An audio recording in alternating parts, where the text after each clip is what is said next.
Well, I'm not having it, babe. Introduce me to your best friend. For the next year, like I swear on you, I swear, the next year, I'm going to not buy new books. Well, okay, I am going to not buy new books. Alright, welcome back to the channel. I am going to deem this a new tradition on this channel. I'm not a baker, but every time fall comes around, I feel the need to bake. I especially feel the need to bake right now because I found a cafe in my town that does a really good ginger crinkle cookie.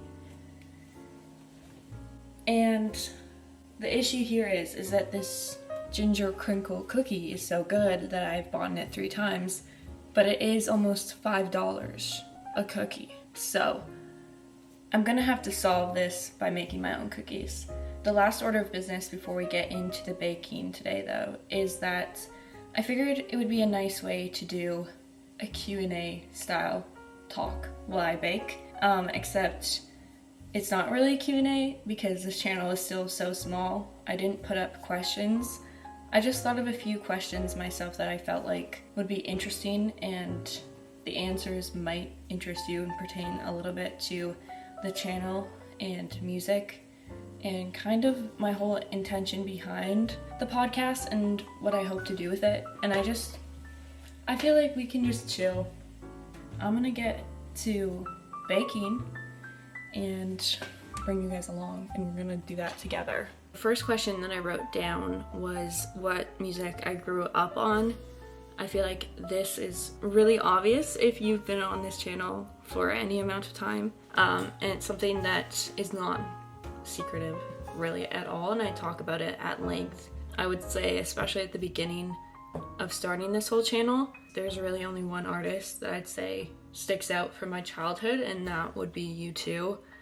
I find it really interesting when I look back on this time, like being a kid and listening to U2, because it was definitely like no line on the horizon. Like I was listening to that U2 as a kid and that's what I wanted to put on. And then as I grew up myself, I started going into their older music. It's almost like I rewinded through their discography as I got older and kind of on my own doing started listening to Boy and War. But considering I have an entire episode and planned an entire trip around this album, the Joshua Tree, I would say, is still my favorite piece of U2 work. Definitely go through different eras. Like I love the old stuff for kind of the rawness of it and like getting a little bit of their teenage angst in that. I think it's fun to see that version of them. But a rounded out album, it does just have to be Joshua Tree for me. The other part that I find really cool about it too is that their music being formative for me as a kid into my teens and then adults, and then being in my early 20s and finding Inhaler and really getting to hone in on Inhaler as like my group. I find it really, really full circle for those of you that don't know.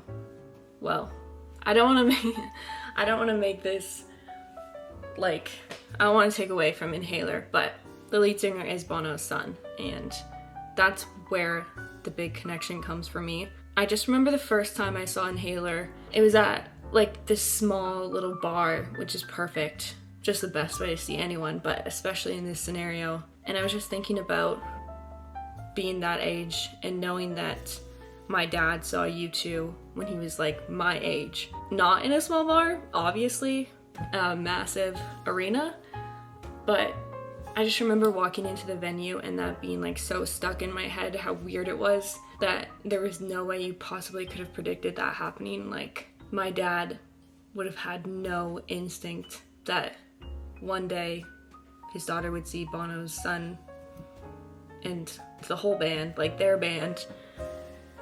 I don't know. You know what I'm saying? It's just really full circle and it's made it a really special music experience for me, and that's why they'll always hold a place in my heart, because let alone just their music, it's very like personal, emotional relationship I have to that in their music.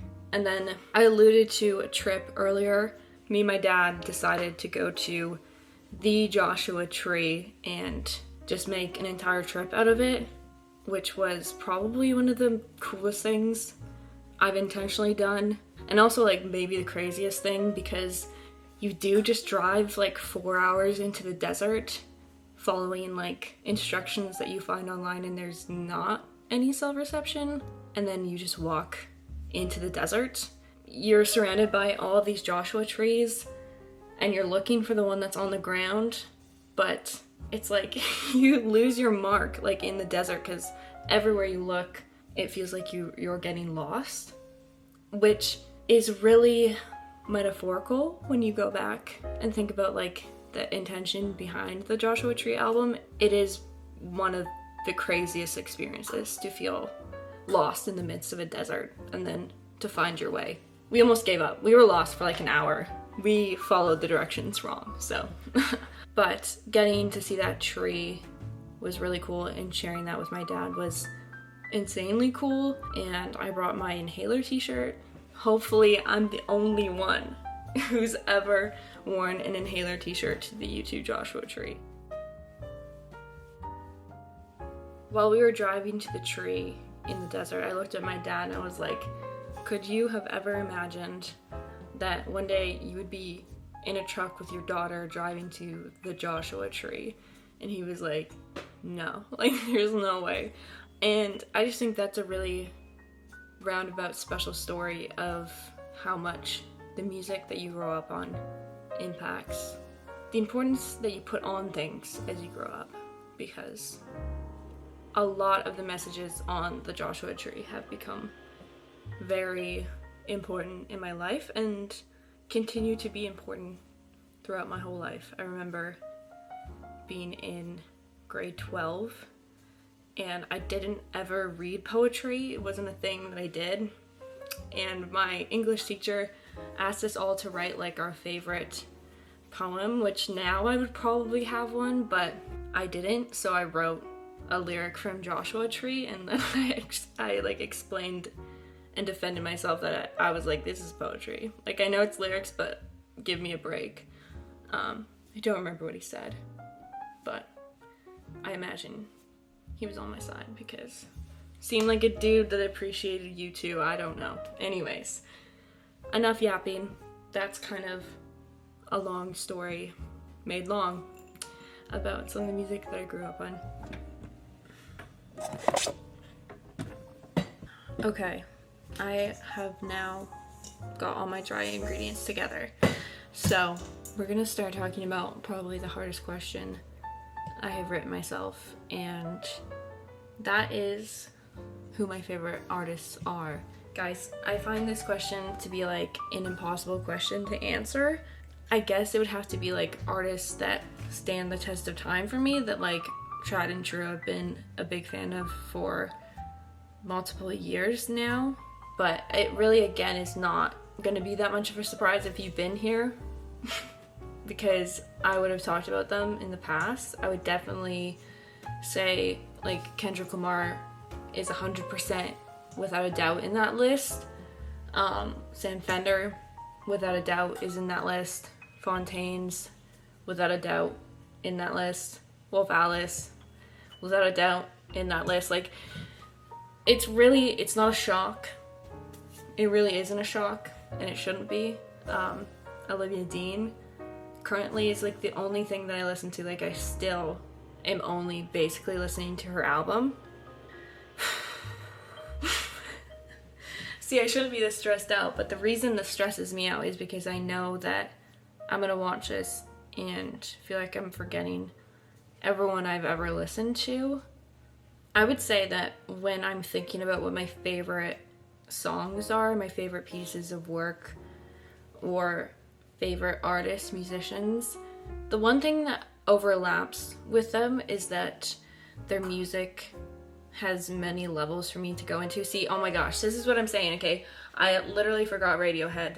This is what I'm saying is why don't take my list seriously. We'll take it seriously in the fact that everyone I said I love them and I do, but just know that I'm probably forgetting a billion others. So if you're screaming at me right now, just know that they're probably on my list too. What I was saying is that what makes an artist like not just good for me, like you can make good music, but what makes you great is if there's multiple layers to your music and it provides like not only relief but teaches at the same time.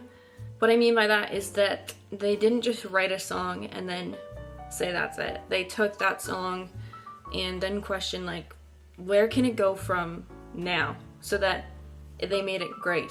I think that they have that power to have a good idea but push it to be great, and that's where good producers come in. That's where creative minds come in. That's where good bands that listen to each other. I think that a lot of the music I really, really love, it does tend to fall under rock, but it doesn't always. And the only thing that they have in common is just that the thought that they put behind their music itself. They put a lot of thought into what they're doing. And I appreciate that because it means that you can more than just listen to a song. It means that the song has value on its own, like standalone value in its words, standalone value if you took the words out, and the composition would also be fantastic. And I think that's really what makes my favorite music. That's that tangent. Currently, like I said, it is Olivia Dean. I can't get enough of that woman. I can't do it. It's what I'm literally listening to off camera. That's what's up. And my lock screen, Jacob Slater. So that's kind of all you need to know about me right now. Anyways, I'm gonna go in and I'm gonna add the molasses, the shortening, and the egg, but I will tell you that this smells so good. It smells exactly like how I want it to smell.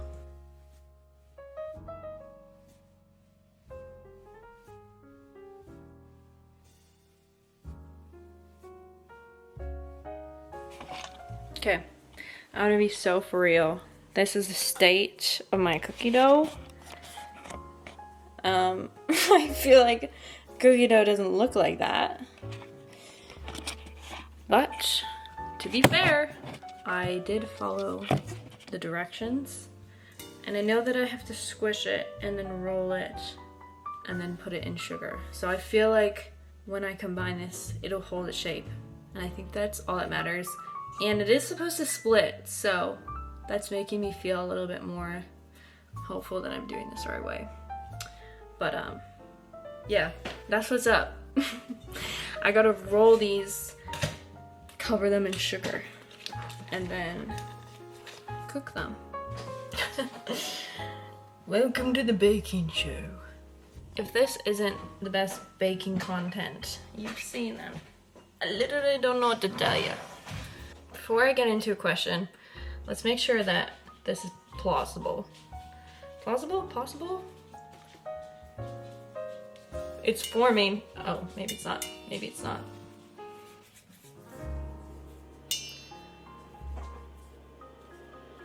Well, they're literally not kidding. Oh, there we go. Perfect. It is perfect. That's good to know. One of the things I wrote down was my favorite books. This is a fun question. This is a different question from music, and I just posted a video talking about some of the books I read over the summer that I loved, so I felt like it would be fun to talk about.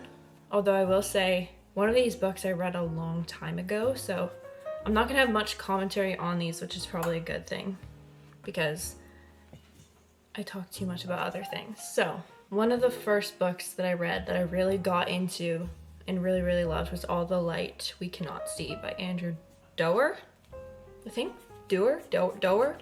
They made it into a TV show, so if you're not a book person, you could check that out, I guess. But I would recommend the book. I haven't actually seen the TV show. I should watch it though, considering I really liked the story from the book. But it follows two characters. The girl is blind, and she is in Paris when she's evacuating with her dad because of World War II, I believe. and then it follows a boy. Sorry, I just wanted to look it up to make sure I got this correct, because otherwise why am I talking about it? But he basically gets recruited and gets put into like a specialty school to use his skills for Nazi Germany. And you kind of go through a phase with him where he's like not even really understanding what he's doing until he develops, because he was quite young, and he just had like a gift for technology, and so they used him to work on radio broadcasts in the book. And you get little glimpses into his mind where he realizes that what he's doing he's not okay with, and it's just a really touching look at self-growth. And it was one of the first books that I read that really dealt with that, and I just think that the author executed his point like really well. And then as you go on through the book, the two stories connect. I am not going to say more than that because it kind of spoils the magic of the book, but that is one of my favorite books that I've read. I love Before the Coffee Gets Cold. I love that book series. I think it's so special. It was the first Japanese literature that I read. Could you call it, I feel like that makes it sound prestigious, but I don't mean to be prestigious about it. I just loved the dreaming sense of it. It felt very comforting to read, very dreamlike, very beautiful. But there's that level to it that it means more. Like I was talking about with music that I love, there's points in that book where the stories are just so good that the author writes that I remember like shutting my book at one specific short story in that. I don't remember which book it was. I could find it and let you know. But I remember being like, this is the best thing I've ever read. It was just really, he made a very profound point in a very simplistic way, and it was quite beautiful to read. So that ignited a whole passion inside of me for all of those books. And I have actually yet to finish them because my issue is that I buy books and then I don't read them. But I've committed to, for the next year, like I swear on you, I swear, the next year, I'm going to not buy new books. Well, okay, I am going to not buy new books that I see online. And I'm going to read the ones that I have.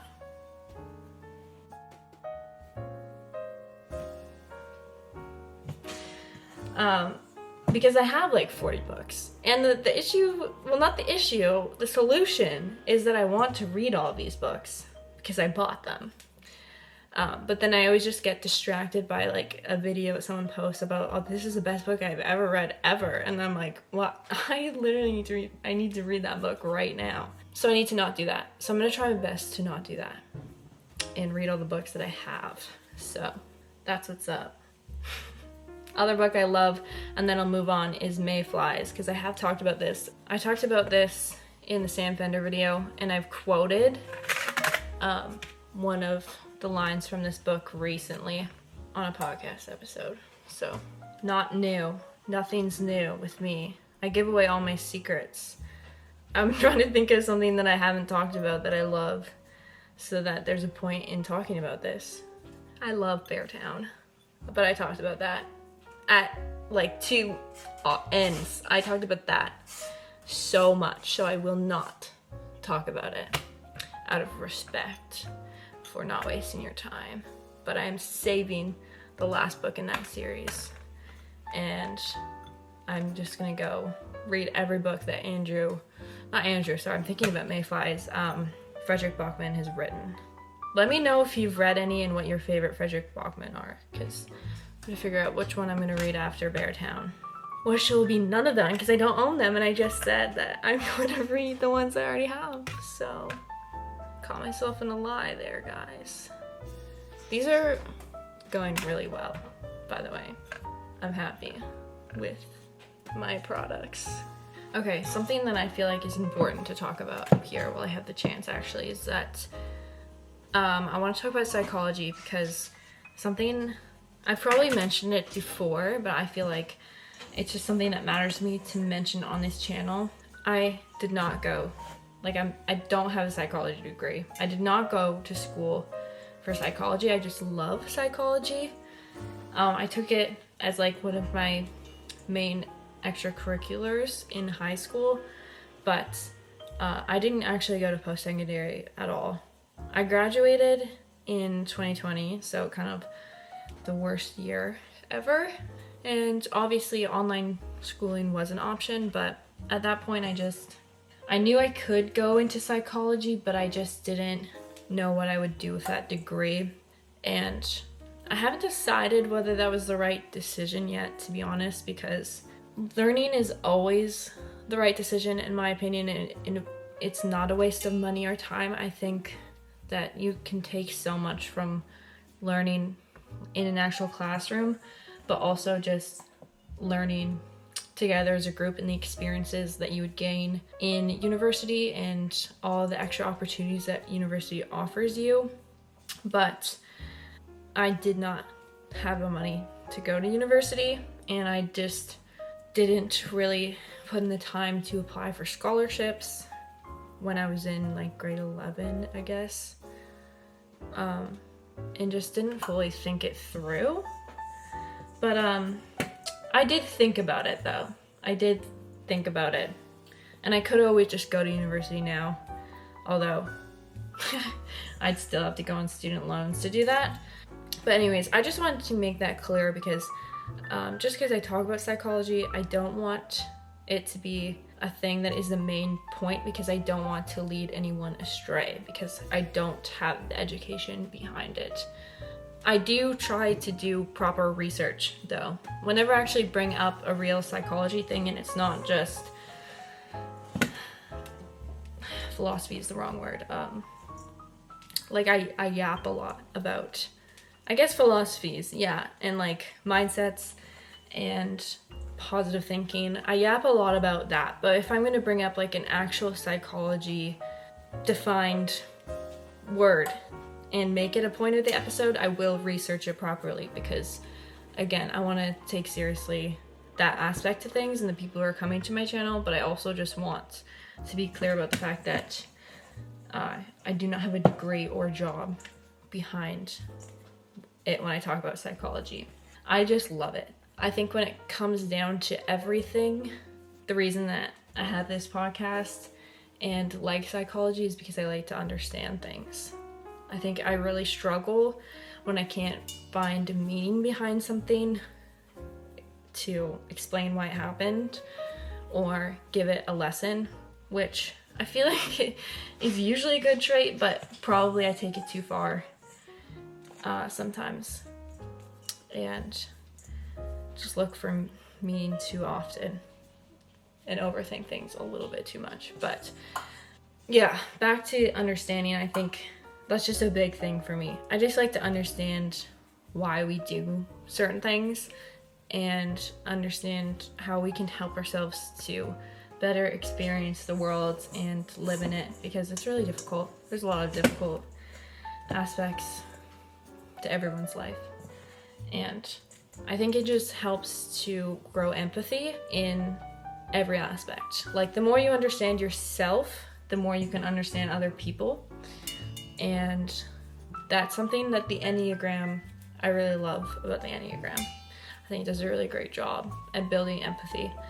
And I think empathy is really, really important for everyone to have.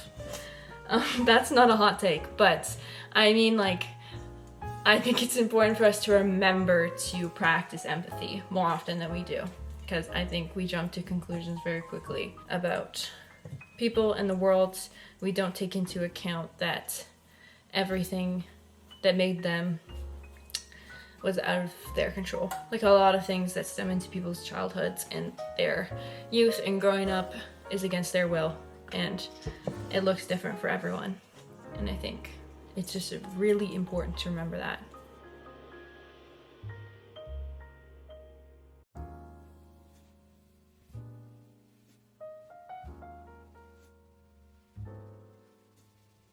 Okay, live reaction to what my cookies look like. as soon as the timer goes off. I haven't checked on them. I don't know if I made them too big and they went into each other. So this is the review. Okay, they actually look good. So that's what's up. Check those out. I feel like that's pretty good. Although my thing is like, I don't know if they're finished. Oh, I struggle with this. I just overburn things because I fear that they're not done. But it is cracked. I'm really scared. Okay, it says the top's supposed to be crackled. The top is not crackled. Just the edges. I did it for 9 minutes, at 8 to 10 minutes. I did it for 9. This is the struggle of the other. They just feel like, they feel a little too jiggly for what I feel like. Okay. I'm gonna rip one apart. No, that has to be done. That has to be done, like the bottom. It's very soft. I don't know if that's a good thing. The flavor's good. It's supposed to be soft. I know that. This is why I can't be a baker though, because I don't ever trust that it's done. But I feel like it is.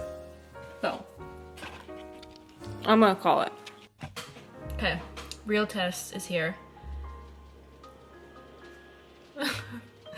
I should not be scared. My camera is on the verge of dying.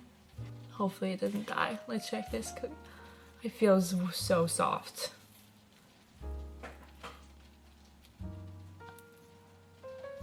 I fear that that's cooked.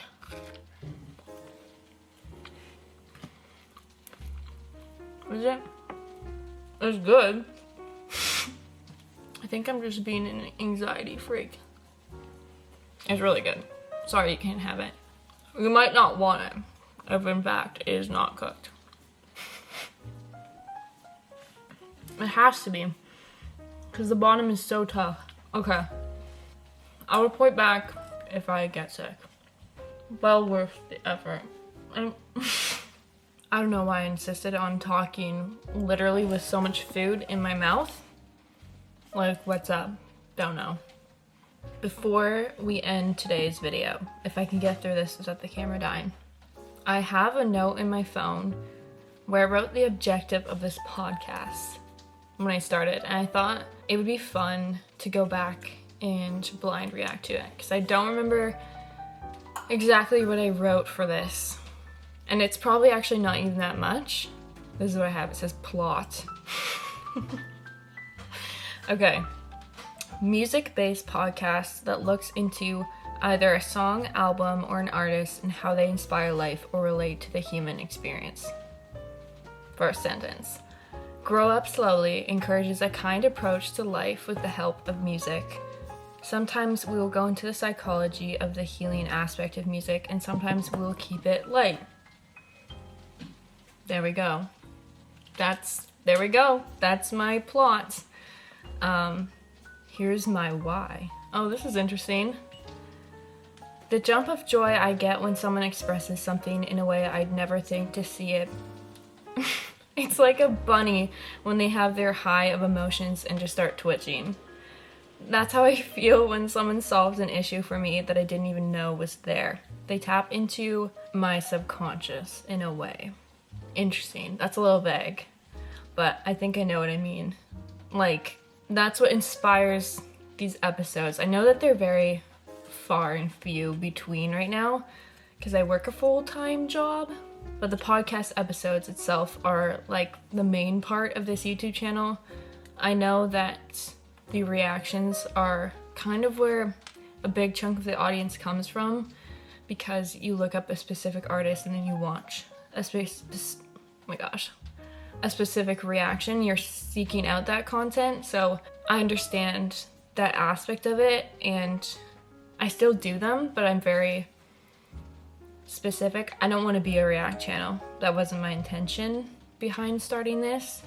So I'm not going to react to music that well, I'm not going to say I'm not going to do something, but I like to react to music that I already know is going to mean something to me, because if I'm going to do a reaction video, I don't just want to sit there and put up an hour-long video where I just look at the camera.